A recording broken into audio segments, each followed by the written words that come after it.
आपल्या पूर्वजांनी सांगितले आहेत आपणास आपल्या पोथीपुराणातील बरेच नियम पूजेचे.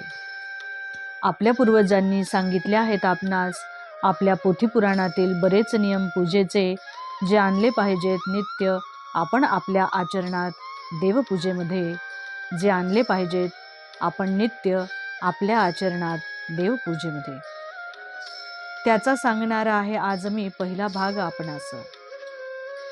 त्याचा सांगणार आहे माऊलींनो आज मी पहिला भाग आपणास.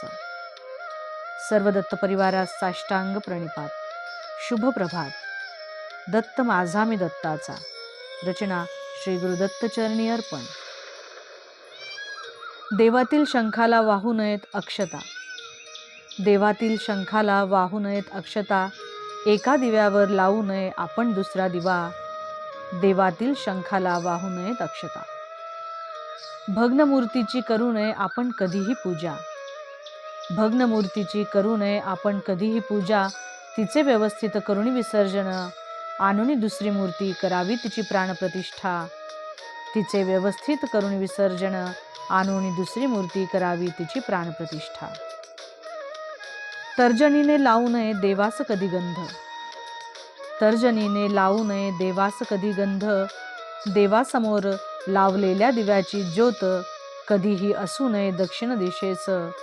देवासमोर लावलेल्या दिव्याची ज्योत कधीही असू नये दक्षिण दिशेस. स्त्रियांनी कधीही तोडू नये तुळस. स्त्रियांनी कधीही तोडू नये तुळस.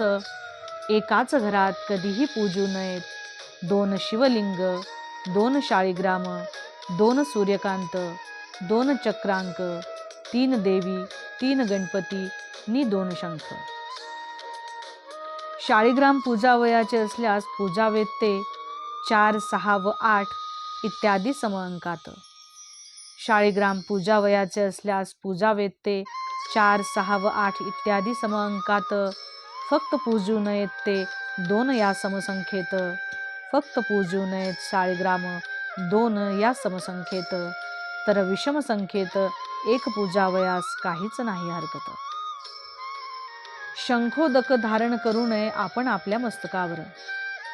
शंखोदक धारण करू नये आपण आपल्या मस्तकावर.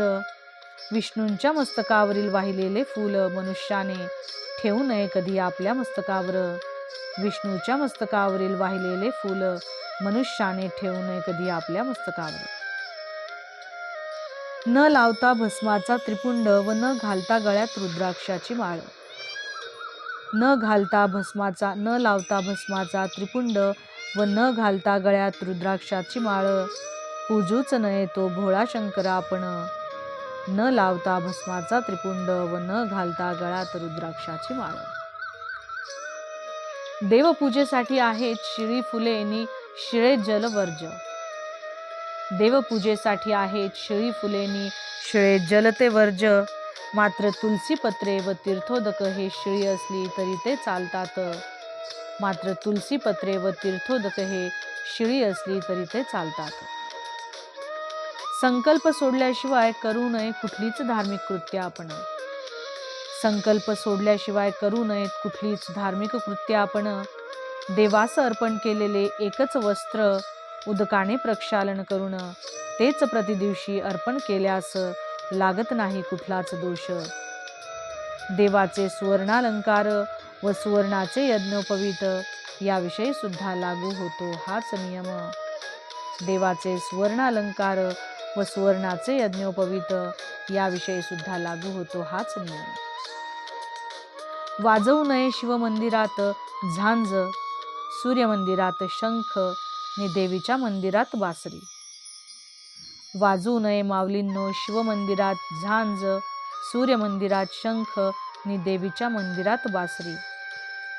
बेलाची शुष्क पत्रे ही चालतात देवपूजेत. बेलाची शुष्क पत्रे ही चालतात देवपूजेत. शुष्क दवनाही देवाला आहे अतिप्रिय. मात्र चालत नाही सोमवारचा बेल दुसऱ्या दिवशी पूजेत. मात्र चालत नाही सोमवारचा बेल दुसऱ्या दिवशी पूजेत. द्वादशीस केव्हाही तोडू नये तुळस. द्वादशीस केव्हाही तोडू नये तुळस. नि रविवारी तोडू नये दुर्वा आपण देवास.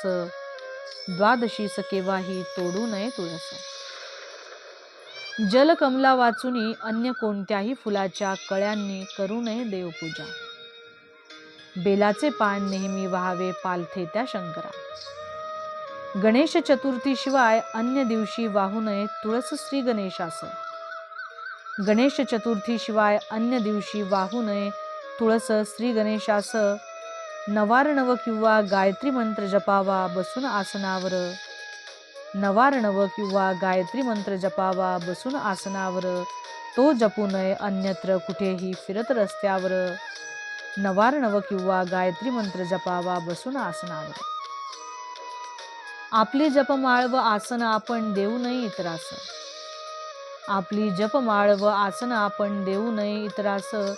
देवदेवतांच्या मूर्तीची वा तसबिरीची तोंडे कधीही करू नये दक्षिणेस. देवदेवतांच्या मूर्तीची वा तसबिरीची तोंडे कधीही करू नये दक्षिणेस. देवपूजेनंतरचा लावलेला धूप कधीही पसरवू नये हाताने आपण. देवपूजेनंतरचा लावलेला धूप कधीही पसरवू नये हाताने आपण. त्यासाठी वापरावा पंखा. पूजा करणाऱ्याने तो धूप पसरावा हातातील पंख्याने.